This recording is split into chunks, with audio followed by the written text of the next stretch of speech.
site en ligne du premier musée virtuel traitant du bien-être et du bonheur. Donc qu'est-ce que vous pensez déjà du concept ? J'adore le concept, j'ai été attirée par le stand. Moi qui suis férue de lecture, j'ai été attirée par l'image et puis le côté sympathique de vos explications. Donc voilà. Et qu'est-ce que vous allez y rechercher dans ce musée virtuel ? Quelle information par rapport à votre bien-être, à votre vie ?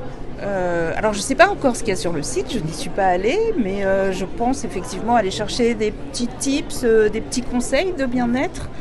Voilà, dans un contexte un peu particulier où on est finalement autonome dans ce qu'on va rechercher, de ce que j'ai compris. Voilà, on va pouvoir se balader et on reste maître effectivement des sujets qu'on a envie d'aborder. Entretenez votre bonheur au quotidien. J'essaie de m'écouter un peu plus maintenant que je me suis blessée effectivement. Et puis un peu de méditation, une petite séance de Reiki aussi pour réharmoniser tout ça. Et aussi du sport mais beaucoup plus doux qu'à l'époque. Avec plutôt du pilate, du yoga, sur la respiration et au respect de ces cycles menstruels pour nous les femmes. Mais voilà. C'est important. D'abord je dirais que je ne l'entretiens pas assez. Et j'essaye de visualiser des choses, des souvenirs heureux et puis de m'accorder un plaisir par jour. Super programme.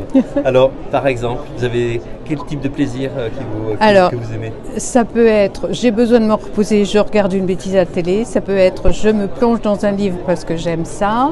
Ça peut être je suis gourmande, je me fais plaisir. Ça peut être un bain de pied, qu'est-ce que c'est bien.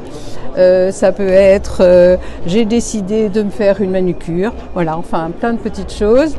Et puis ça c'est tout du pour moi, mais après si c'est pas partagé, c'est pas complet. Voilà. Être positif, jamais utiliser des mots négatifs, ça c'est important. Vivre respect de l'autre, c'est très important, très très important. Moi je suis d'une grande famille, on est 8 frères et sœurs. C'est de la chance, mais ça j'aimerais que tout le monde puisse vivre ça. Ça veut dire que on est 8 frères et sœurs, 8 façons différentes de penser et on est toujours heureux de voir celui qui est l'autre vivre comme il vit sa vie, jamais reprocher, laisser libre les uns et les autres. Ça, je le dois à mes parents qui nous ont appris ça et moi j'essaie de le faire aussi avec mes enfants et j'essaie de le faire aussi avec mon entourage. Tout ça, voilà. C'est tout simplement ça, quoi,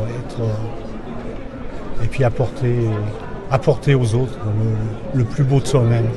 Le partage. Ouais. Partager au mieux. Chacun fait au mieux. L'essentiel, c'est faire le mieux que l'on peut. Les parents, moi, pendant longtemps, j'en ai voulu à mes parents, comme tous les ados, comme tout le monde et tout. Mais en fait, les parents, quand on est parents, quel qu'il soit, il fait toujours le mieux de ce qu'il peut. Et celui qui peut, il fait quand même mieux pour ses enfants.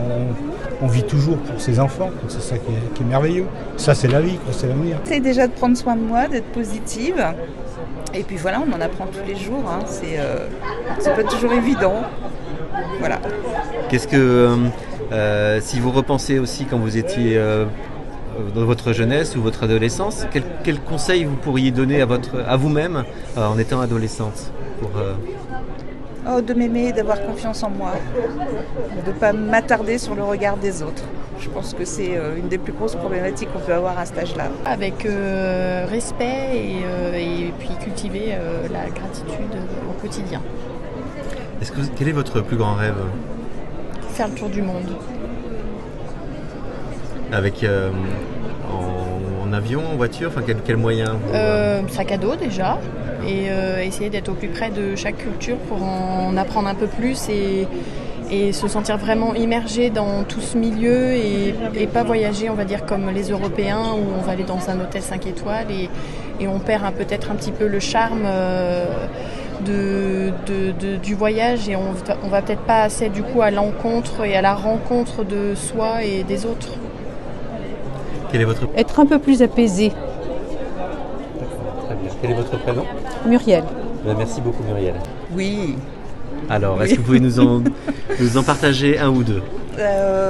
Alors des rêves très pratico-pratiques, aller vivre en Bretagne, sentir les embruns et pouvoir Voilà, y vivre et y être bien. Et puis après, non, après, un peu comme tout le monde, être heureuse, voir mes enfants heureux, en bonne santé. Et voilà, pas se créer des problèmes tout seul. Yannick. Eh ben merci Yannick, merci beaucoup. De rien. Mes rêves, vivre dans la sérénité et la gratitude. C'est... Voilà, j'ai de la chance, voilà. Vivre, pas avoir de problème d'argent, je dis. Ni trop en avoir, ni pas assez.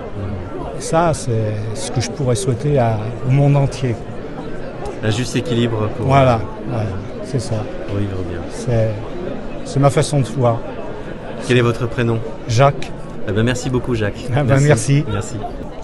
Est-ce que vous avez des regrets dans votre vie? Oui. Vous pouvez en partager quelques-uns? Je n'ai pas assez d'enfants. Vous auriez aimé en avoir plus, pourquoi?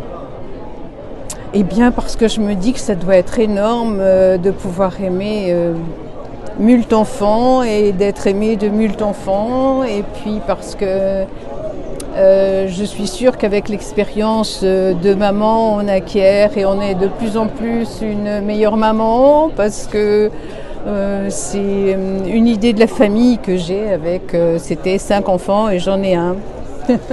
Voilà. Très bien.